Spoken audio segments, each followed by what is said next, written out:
If you like the video, then please consider supporting Slopes Game Room on Patreon.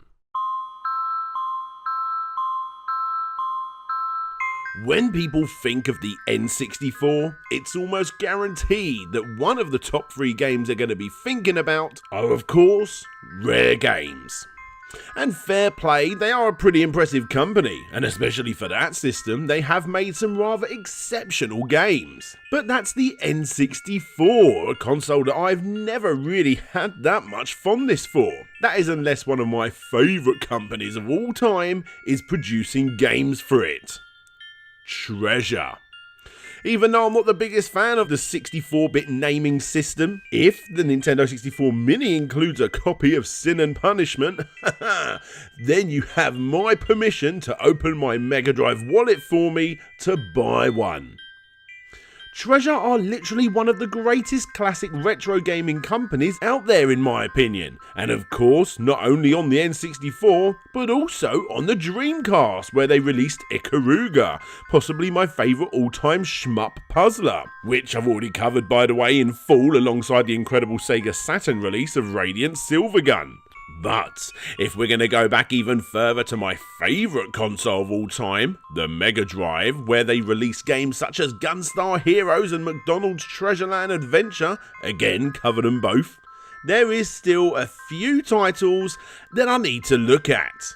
And for today's episode, we're going to pick this one. Yeah, you'll be lucky. Do you realise how many bloody games are actually in this franchise? No. Today, ladies and gentlemen, we're going to be digging deep into the root of this bad boy. So, join me as we tick another treasure classic on the bedpost with Alien Soldier, where we'll be looking at the game's development, its obscure release, its overwhelming difficulty, and of course, the game itself. Welcome to Slopes Game Room.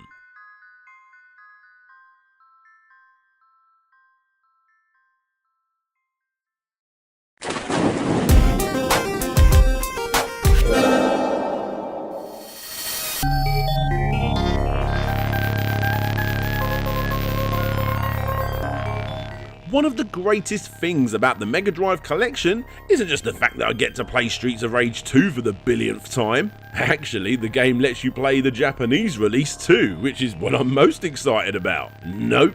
One of the greatest things about the collection is, of course, the inclusion of Treasure video games. Whilst briefly playing this, I fell back in love with these games, especially Alien Soldier. Then I remembered how bloody hard the game is, and, well, you know the score. Talking about compilations that at the time of making this video aren't even out yet? Well, I think we're in fact getting a little ahead of ourselves. So, let's go back to the beginning. Put yourself in the shoes of this guy, Hideyuki Suganami, or just Nami for short, the eventual producer and designer of Alien Soldier, who had already been working at Treasure on such legendary games as Gunstar Heroes, looking after the enemy programming, which, as you know, is looked at as one of the very best games for that system. And before that, he even worked with Konami on Contra 3. Again, one of the very best games for that system too. Well, now it's his turn to have a go himself. You see, all games by the company were pushed out by just 2 programmers and 2 artists. But for Alien Soldier, one very talented guy, claimed that he could do the whole thing on his own. Nami had already been working hard on the design of the new game, and went ahead selling himself and obviously his new game idea to the top dog at Treasure, Masato Mayagawa. I can draw and I can program. You only need one person for this. Me. And with that, the game was greenlit and development went ahead. It was a bit of a long slog, but with this being Nami's baby, which he literally believes by the way, more on that at the end of the video, as you would expect, a crazy amount of work hours went into creating this legendary game. Most games at the time and up to this point spent about 10 to 15 months in development. However, the big issue here is that in 1994, or more likely the end of 1993, the Mega Drive had already been out for a good amount of time. So much so that during its development, rumblings of Sony's dominating Grey Beast were arising, and in Japan at least, was even released, as was the Sega Saturn. Why did Konami not just start development on one of those systems instead? Well, in hindsight, it probably would have been the better option. To put it simply, he had a serious amount of love for the greatest console ever made, and he loved the hardcore run and gun community that had built up around it. Therefore, he felt it was his duty to have a go at another treasure smash hit.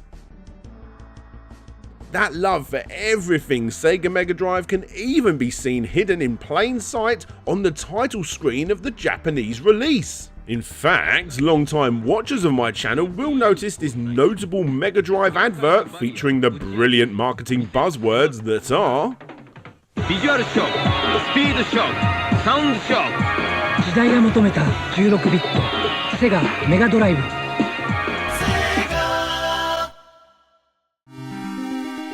Time was dragging on. The game obviously looked amazing, but the writing was most definitely on the wall for the Mega Drive, and because of that, Konami's dream of creating the game completely on his own didn't exactly go ahead. And sure, he put some insane time into this game, apparently working all the way through the countdown of New Year's Eve 1994, but he just wasn't going to get it done in time, which is why the top dogs at Treasure decided to bring in a few extra people to help finish off Alien Soldier.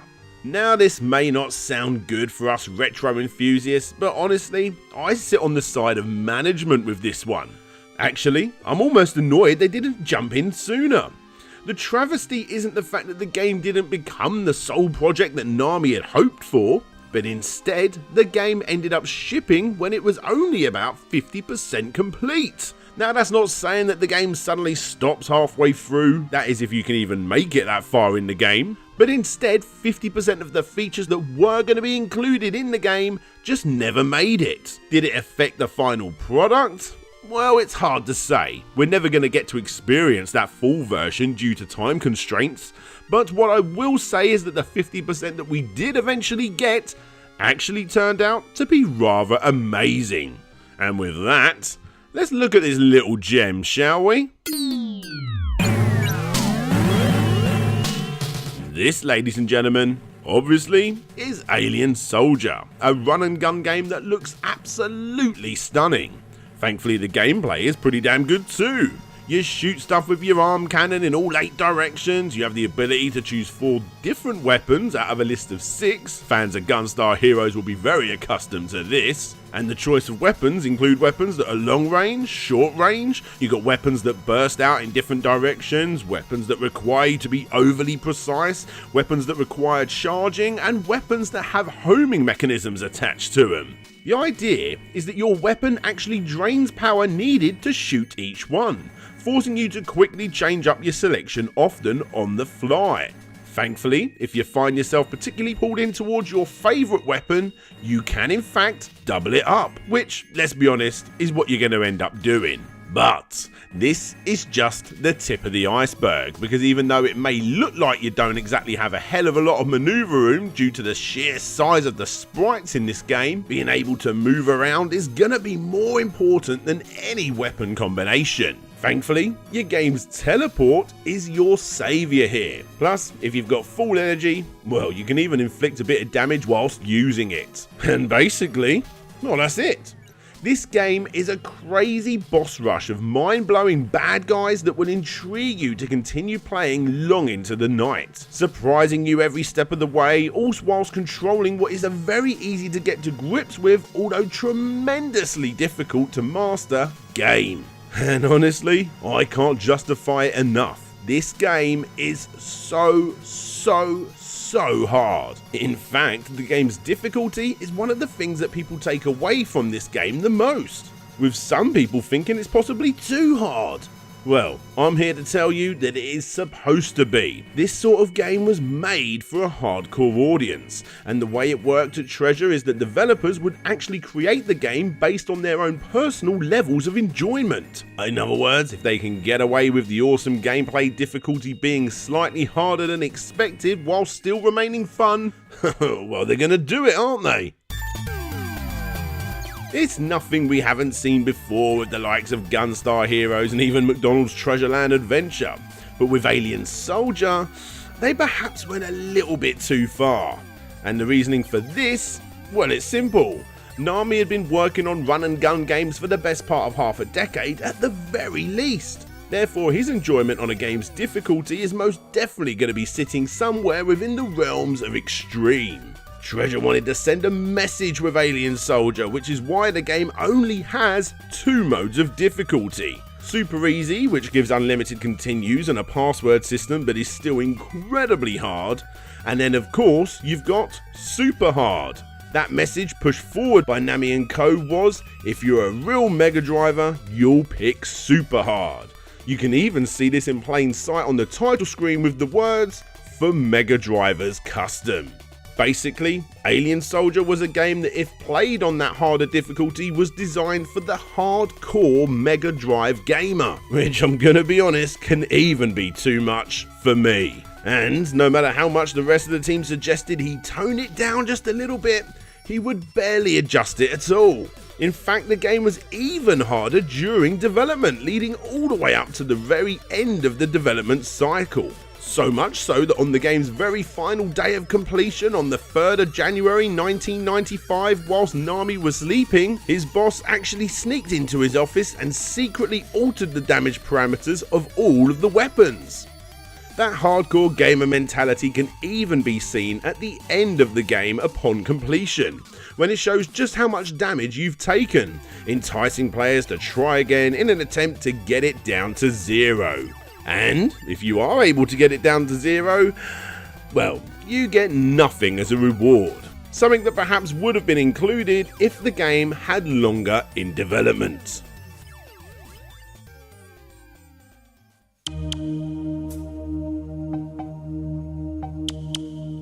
So yeah, Alien Soldier. I like it. Would I like the full never released, scrub that, the never made 100% version of the game? Absolutely! It's a travesty that we'll never get to see it, and well, we probably never will. But without this video, as well as plenty of articles on the internet explaining this, would we have even known that this was the case? Probably not. The game got great reviews when it was released, and it still does. Like I said, it's gained a bit of a cult following among classic Sega collectors. Probably because it never came out in North America. Well, not physically at least. The only way you was able to play it was via the Sega Channel service. That is outside of the Wii Virtual Console, Steam, Sega Ages PS2 disc, and like I said, that upcoming Sega Mega Drive collection, which I'm gonna call the Sega Genesis collection this time round because, well, come on guys, you deserve it. Thankfully, this is one of the games on this compilation that not only has the PAL release, but also the Japanese release too, which is an absolute godsend. Why? Because the game runs on a shoddy 50Hz mode in the UK, and if Americans decided to import it from the UK and play it on American 60Hz setups, well, what they end up getting is a 70Hz sped up version with graphical glitches to boot. Well, there is obviously the option of importing the Japanese release too, but yeah, maybe not.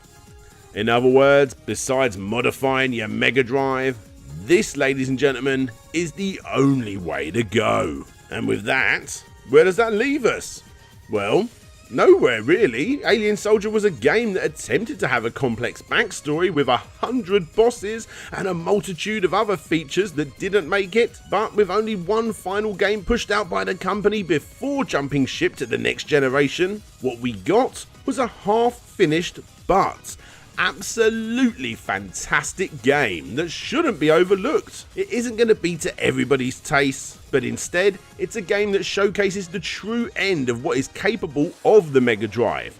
arguably one of the very best looking games available for the system that gives all of the competition a run for their money. It's a game that drops the jaw of all who sees it and even plays it. And it's a game that really does showcase the amazing company Treasure and the rather talented people that worked within the organisation. Now, as a lot of this video's research yet again come from the brilliant Smupulations website, whilst I work on another Treasure Complete History video, I'm going to leave you all with a snippet from the translated interview from Nami, as he describes his undisputed love for Alien Soldier. Alien Soldier is like my baby. No, strike that. It is my baby. And she's very cute. It was a difficult birth. In the end, we had to perform a dangerous C-section on the mother. So she's a premature birth. Alien Soldier. In the 2 years I worked on creating you, I never once tired of you. I've thrown away my life on the Mega Drive, and gambled it all on Alien Soldier. The only one who can love you because of, not in spite of, your various flaws is me. What, is it unbecoming of a developer to say all of this? Well, I want to say what I want to say. Should I not put such things in my game? Can you trust the self-praise of the developer? Alien Soldier is mine. I don't care if you believe me. Am I being strange? Alien Soldier is my beloved, and I'm madly in love with her. Waking, sleeping, I only think of her.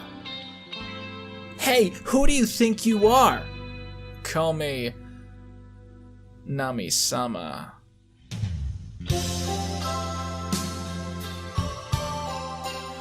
Hey there guys, thanks for checking out the video. I want to give a big special shout out to all my patrons as usual, but first, a big special shout out goes out to Quinton Reviews, who helped me out with this particular video. Link to his channel will be in the description. Oh, and by the way, before we get on to the Patreons, I just want to shout out Nerd Keys, the official home for Slope's Game Room branded t-shirts. You'll be seeing a couple of those up on the screen, and if you want to get one yourself and look 17% cooler than all of your friends, then the link for that place will also be in the description. But anyway, over to those Patreons, with a big special shout out going to Ryan Burford, Gary Pinkett, Andrew Dalton, Brent Craft, Joe Lazares, Ian A. Chapman, Phil Lowlins, Retro to Next Gen, Garzigor Cielski, Samuel Victor, Red the Beard, John Fuller, Michael, Conrad Constantine, Pretendo64, Mike Fallon, Gavin Gorvez, Creamy Elephant, James Loveridge, Casey Garner, Blitz Hedgie, Ben Hall, Gemma at Mr. T-Shirts, Marcus King Emo Cut Tyndall, June, Rob Jenkins, The Geeky Dad, Richard Carter, aka Fantastic Dizzy, Dunder Control, Todd Poolfloat G, Petty Mew, and Brian Rawson. If you want to be part of this list, get your name shouted out, get your name shown, come and see what I'm working on, join the secret exclusive Patreon rooms in my Discord chat, as well as plenty of other exclusives, then click the link that you see on the screen. Don't forget to subscribe, give it a thumbs up, a thumbs down, whatever you prefer. But for now, this is DJ Slope signing out, and hopefully I'll see you all next time.